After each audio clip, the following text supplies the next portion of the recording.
നമസ്കാരം. 28 days magic പ്രാക്ടീസിൻ്റെ day 18 ആണ് ഇന്ന്. അപ്പം നമ്മൾ 17 ദിവസവും മനസ്സിലാക്കിയൊരു കാര്യം ഗ്രാറ്റിറ്റ്യൂഡാണ് നമ്മളുടെ ഏറ്റവും നല്ല സുഹൃത്ത് എന്നാണ്.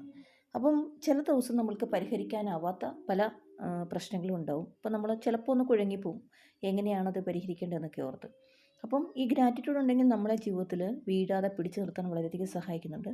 അപ്പോൾ നമ്മൾ ചെയ്യേണ്ട കാര്യമെന്ന് വെച്ചാൽ നമ്മൾ പരിഹരിക്കാൻ കുറച്ച് പ്രയാസമുള്ളതുമായ പ്രശ്നങ്ങളുടെ ഒരു ലിസ്റ്റ് തയ്യാറാക്കുക. ലിസ്റ്റ് തയ്യാറാക്കിയിട്ട് ദിവസം അതിലൊരു 3 എണ്ണം വെച്ചെടുത്തിട്ട് നമ്മളത് നടന്നതായിട്ട് സങ്കല്പിച്ച് എഴുതി വെക്കുക. എന്നിട്ടത് പരിഹരിക്കാൻ നമ്മൾ ശ്രമിക്കുക. അതെങ്ങനെയാണ് പരിഹരിക്കേണ്ടതെന്നുള്ളത് നമുക്ക് ആലോചിച്ചതിന് ശേഷം അത് ഈ 3 കാര്യങ്ങൾ നമ്മൾ ആ ദിവസം പരിഹരിക്കാൻ ശ്രമിക്കുക. 3 വലിയ കാര്യങ്ങളാണെങ്കിൽ ഒരെണ്ണമെങ്കിലും പരിഹരിക്കുക. ചിലപ്പോൾ നമ്മൾക്ക് കുറേ എഴുതാനുണ്ടായിരിക്കാം, അത് മാറ്റി വെച്ചിട്ടുണ്ടാവാം. അതല്ലെങ്കിൽ നമ്മൾ എന്തെങ്കിലും ജോലി ചെയ്യേണ്ടതായിട്ടുള്ളത് കുറച്ച് ബുദ്ധിമുട്ടായതുകൊണ്ട് മാറ്റി വെച്ചിട്ടുണ്ട്. പക്ഷേ അത് നമുക്കിപ്പോഴേ അത് പരിഹരിച്ചു എന്ന് എഴുതി അതിൻ്റെ ഗ്രാറ്റിറ്റ്യൂഡും പറഞ്ഞ് വൈകുന്നേരം മാജിക് സ്റ്റോണെടുത്ത് അത് നടന്നതായിട്ട് വിചാരിച്ച് അതിന് ഗ്രാറ്റിറ്റ്യൂഡ് പറയാം. ഇതിന് ശേഷം നമ്മൾ എന്തോ ചെയ്യാം, ഈ രാവിലെ എഴുതി വെക്കുമ്പോൾ തുടങ്ങി നമ്മൾ ആ ഒരു കാര്യം പരിഹരിക്കാനുള്ള ശ്രമം ആരംഭിക്കണം. ചിലപ്പോൾ ആ ദിവസം വൈകുന്നേരം ആകുമ്പോഴത്തേക്ക് നമുക്ക് തീർക്കാൻ കഴിയും, അല്ലെങ്കിൽ 2-3 ദിവസം കൊണ്ട് തീർക്കാൻ കഴിയും. അപ്പോൾ അങ്ങനെ ആ ലിസ്റ്റിൽ നിന്ന് ഓരോന്ന് നമ്മൾ ചെയ്ത് തീർത്തിട്ട് ടിക്കിട്ട് മാറ്റണം. ഗ്രാറ്റിറ്റ്യൂഡിൻ്റെ കാര്യം പറയുമ്പോൾ റോഡാബൻ ഒരു കാര്യം പറയുന്നുണ്ട്. അവരുടെ മകളുടെ ഒരു പേഴ്സ് കളഞ്ഞു പോയായിരുന്നു. പേഴ്സ് കളഞ്ഞു പോയിട്ട് ശരിക്കും പറഞ്ഞാൽ അതിൽ കറക്റ്റ് എത്ര ഫോൺ നമ്പറോ കാര്യങ്ങളോ ഒന്നും തന്നെ ഇല്ലായിരുന്നു. അപ്പോൾ അതിലെ ഡോക്യുമെൻറ്റ്സ് എല്ലാം അതിലായിരുന്നത് കൊണ്ട്, പുറത്തുനിന്ന് വന്ന ആളായിരുന്നു, അപ്പോൾ ഡോക്യുമെൻറ്റ്സ് എല്ലാം അതിലായതുകൊണ്ട് ഒരു സംശയം ഉണ്ടായിരുന്നു അത് കിട്ടത്തില്ല എന്ന്. കാരണം ഒരു തെളിവും ഇല്ല, എല്ലാം ഇവിടുത്തെ അഡ്രസ്സും ഇല്ല. അങ്ങനെയായിരുന്നു, അവർ താമസിക്കുന്ന സ്ഥലത്തെ അഡ്രസ്സും ഇല്ല. അവസാനം ഈ ഗ്രാറ്റിറ്റ്യൂഡ് എഴുതി വെച്ചു, അത് കിട്ടിയെന്നും പറഞ്ഞ്. അങ്ങനെ ഒരു ദിവസം ഒരു കർഷകൻ വിളിച്ചിട്ട് പറയാണ് ഇതുപോലെ ഈ സാധനം കിട്ടിയിട്ടുണ്ടെന്ന്. പക്ഷെ അവർ ശരിക്കും അത്ഭുതപ്പെട്ടു. പുള്ളി പറയുന്നതെന്ന് വെച്ചാൽ ഏതോ ഇതിനകത്ത് പേരൊക്കെ വെച്ചിട്ട് പുള്ളി ഏതോ ഡയറക്ടറി തപ്പിയപ്പം അവരുടെ ഫോൺ നമ്പർ കിട്ടിയതാണ്. പക്ഷേ ഇവർ നോക്കിയിട്ട് ആ ഡയറക്ടറിയിലൊന്നും ഇവരുടെ ഫോൺ നമ്പർ ഇല്ല. അപ്പോൾ അതിൻ്റെ അർത്ഥം എന്ന് പറഞ്ഞാൽ യൂണിവേഴ്സ് തന്നെ കാണിച്ചു കൊടുത്തു എന്നാണ്. അപ്പോൾ അങ്ങനെ വിശ്വസിക്കാവുന്ന കുറേ ആൾക്കാരുടെ കഥകളുണ്ട്. എനിക്ക് തന്നെ അറിയാവുന്ന ഒരാളുടെ പേഴ്സ് കളഞ്ഞു പോയിട്ട് അന്ന് ഇതുപോലെ ഗ്രാറ്റിറ്റ്യൂഡ് എഴുതി വെച്ചിട്ട് ഒരു ഓട്ടോക്കാരന് കിട്ടി, തിരിച്ചു കൊടുത്തു. അപ്പോൾ അങ്ങനെ കുറേ കാര്യങ്ങളുണ്ട്. നമ്മുടെ വീട്ടിൽ തന്നെ കുറേ അത്ഭുതങ്ങളുണ്ടാവും നമ്മൾ ഓരോ കാര്യങ്ങൾ എഴുതുന്നത്. അപ്പോൾ ഗ്രാറ്റിറ്റ്യൂഡിന് ഭയങ്കരമായ ശക്തിയാണെന്ന് നമുക്ക് മനസ്സിലാക്കാൻ കഴിയും.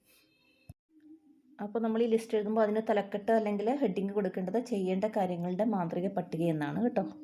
മെയിനായിട്ടും അതിൽ ഇൻക്ലൂഡ് ചെയ്യേണ്ടത് നമ്മൾക്ക് ചെയ്യാൻ സമയം കിട്ടാത്തതോ അതോ നമ്മൾ ചെയ്യാൻ ഇഷ്ടപ്പെടാത്തതുമായ കാര്യങ്ങളാണ്. പക്ഷേ നമ്മൾക്കത് ചെയ്ത് കഴിഞ്ഞാൽ ഒരുപാട് ഗുണങ്ങളുണ്ടാവും.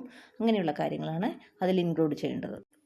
അപ്പോൾ നമ്മൾ പിന്നെ എന്തെങ്കിലും സാധനം കളഞ്ഞു പോയാലും ഒക്കെ അങ്ങനെയാണ്, അത് നമ്മുടെ കയ്യിലിരിക്കുന്നതായിട്ട് സങ്കല്പിച്ച് വിഷ്വലൈസേഷൻ ചെയ്യാം. അത് നമുക്ക് കിട്ടിയത് നന്ദി പ്രയോഗിച്ചുകൊണ്ട് നമുക്ക് എഴുതി വെക്കാം. അതുപോലെ തന്നെയാണ് ഈ കാര്യങ്ങൾ ചെയ്യാൻ നമ്മൾ മാറ്റിവെച്ച കാര്യങ്ങൾ നമ്മളിത് നടന്നതായിട്ട് സങ്കല്പിച്ച് 1 മിനിറ്റെങ്കിലും വിഷ്വലൈസ് ചെയ്യുക. അതിന് ശേഷം നമ്മൾ ചിന്തിക്കാതെ നടക്കാനായിട്ട് ആൾക്കാർ നമ്മളെ സഹായിച്ചതായിട്ടും അങ്ങനെ നമ്മൾ വളരെ ഹാപ്പി ആയിട്ടിരിക്കുന്നതായിട്ടൊക്കെ സങ്കല്പിച്ച് വേണം കൃത്യത എഴുതുവാൻ. അപ്പോൾ 18 ഡേയ്സ് നമ്മൾ ഇന്നോടാകുമ്പോൾ ആകും. അതുകൊണ്ട് തന്നെ നമ്മൾക്ക് മനസ്സിലാക്കാം നമ്മുടെ ജീവിതത്തിൽ ഒരുപാട് പേര് പറയുന്നുണ്ട് ഈ ഗ്രാറ്റിറ്റ്യൂഡ് അവരുടെ ജീവിതത്തിൽ വരുത്തിയ മാറ്റങ്ങൾ. അതുപോലെ നമ്മൾക്കൊരു വാട്സപ്പ് ഗ്രൂപ്പുണ്ട്. അതിൻ്റെ ലിങ്ക് ഡിസ്ക്രിപ്ഷനിലോ അല്ലെങ്കിൽ മറ്റ് വീഡിയോസിൻ്റെ ഡിസ്ക്രിപ്ഷനിലോ ഉണ്ടാവും. അതിൽ ജോയിൻ ചെയ്ത് കഴിഞ്ഞാൽ ഇടയ്ക്കിടയ്ക്ക് ഇതുപോലെ ഇപ്പം 18th ഡേ ആണ്, ഇനി ഒരു 12 ഡേയ്സ് കൂടെ കാണും. അത് കഴിയുമ്പം ഫ്രീ ആയിട്ട് ഇടയ്ക്കിടയ്ക്ക് ക്ലാസ്സസ് ഉണ്ടാവും. അപ്പം അതിൽ ജോയിൻ ചെയ്യണേലും ഈ വാട്സപ്പ് ഗ്രൂപ്പിൽ ജോയിൻ ചെയ്താൽ മതി. അതുപോലെ ഒക്ടോബർ ആദ്യത്തെ ആഴ്ച ഒരു 1-ാം തീയതിയോട് കൂടി നമ്മളൊരു പുതിയ കോഴ്സ് സ്റ്റാർട്ട് ചെയ്യുന്നുണ്ട്. അത് പെയ്ഡാണ്. അതിൽ നമ്മൾ മാനിഫെസ്റ്റേഷനും അങ്ങനെയുള്ള കാര്യങ്ങളെല്ലാം ഉൾപ്പെടുത്തിയിട്ടുണ്ട്. അതിനൊപ്പം കുറച്ച് ഫേസ് യോഗ, പ്രാണായാമം അങ്ങനെയുള്ള കാര്യങ്ങളെല്ലാം ഉണ്ടാവും.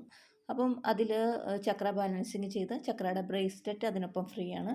അപ്പോൾ ആ ഒരു കോഴ്സ് ജോയിൻ ചെയ്താൽ പിന്നീട് ഒരു 11 മാസത്തേക്ക് ഒരു ചെറിയ ഫീസ് 500 പെർ മന്ത് ഫീസിൽ നമുക്ക് 11 മാസം കണ്ടിന്യൂ ചെയ്യാനുള്ള ഒരു ഓപ്ഷൻ. അപ്പോൾ അഫർമേഷൻസ് ആയാലും വിഷ്വലൈസേഷൻ ആയാലും ഗ്രാറ്റിറ്റ്യൂഡ് ആണെങ്കിലും സ്വിച്ച് വേർഡ്സ് ആണെങ്കിലും ഇതെല്ലാം നമ്മൾ കണ്ടിന്യൂസ് ആയിട്ട് ചെയ്താലാണ് അതിൻ്റെ അടുത്തടുത്ത ലെവലിലേക്ക് നമ്മുടെ ഫ്രീക്വൻസി ഉയരാനും നമ്മൾ ആഗ്രഹിക്കുന്ന കാര്യങ്ങൾ സാധിക്കാനും കഴിയുള്ളൂ. അപ്പോൾ ആ ഒരു കാര്യത്തിന് വേണ്ടിയാണ് നമ്മൾ ഇങ്ങനെ ഒരു സിസ്റ്റം വെച്ചിരിക്കുന്നത്. താല്പര്യമുള്ളവർക്ക് ജോയിൻ ചെയ്യാം, അല്ലാത്തവർക്ക് നമ്മൾ ഈ 28 ഡേയ്സ് തന്നിട്ടുള്ള കാര്യങ്ങൾ കറക്റ്റായിട്ട് ചെയ്തു പോയാലും മതി. മറ്റേതെന്ന് പറയുമ്പോൾ ഫുള്ളായിട്ടുള്ളൊരു ആരോഗ്യം ഡെവലപ്പ് ചെയ്യാനും ഹാപ്പി ആയിട്ടിരിക്കാനും ഉള്ള രീതിയിലായിരിക്കും ആ കോഴ്സ് ചിട്ടപ്പെടുത്തിയിരിക്കുന്നത്. അതിലെല്ലാ കാര്യങ്ങളും ഉണ്ടാവും. അപ്പോൾ നമ്മൾ ഹാപ്പി ആയിട്ടിരിക്കാൻ വേണ്ടുന്ന കാര്യങ്ങളും ഉണ്ടാവും. അപ്പം ആ കോഴ്സിൽ ജോയിൻ ചെയ്യേണ്ടവർക്ക് ഈ പറയുന്ന നമ്പറിൽ തന്നെ കോൺടാക്റ്റ് ചെയ്യാവുന്നതാണ്. അല്ലാത്തൊരു 28 ഡേയ്സിലെ സ്ഥിരമായിട്ട് അങ്ങ് പ്രാക്ടീസ് ചെയ്ത് പോയാൽ മതി. മെഡിറ്റേഷനൊക്കെ ഞാൻ റെക്കോർഡഡ് കൊടുത്തിട്ടുണ്ട്. Thank you.